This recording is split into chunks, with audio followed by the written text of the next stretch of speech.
huge thanks to Tacoma Screw here in Gig Harbor. They hooked me up, again, M6, and I got a 70 and a 75, and what I ended up using was an 80. Hobie Lynx is one of the most versatile kayaks out there. It's really light, it's 45 pounds before you put anything on it. But what I find is it's really hard to manage tackle. I was looking for ways to modify storage on the Lynx to make it even more effective a fishing platform than it already is.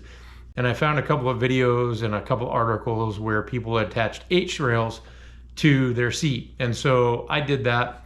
I actually ordered a set of 9-inch H-rail handles from Sportco.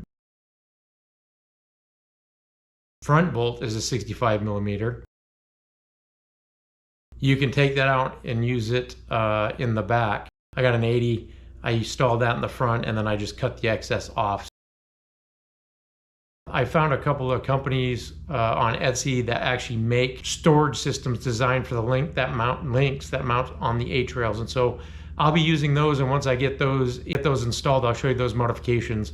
But it'll make tackle management and storage so much easier on the Lynx. Huge shout out to Tacoma Screw here in Gig Harbor. I went and saw them, got help. And so the front screw you can keep, and you can use that in the back because it's longer. But you need to get a new screw for the front.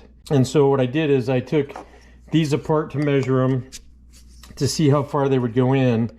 And we want to make sure that these holes line up there, and that looks like they do. So this one here is the one that came out of the front, and I'll end up using that in the back. So again, you want to make sure that this ring, which is what holds your seat together, you make sure it's aligned properly. You want this pull tab on the outside. Feed that through there like that. Feed that through there.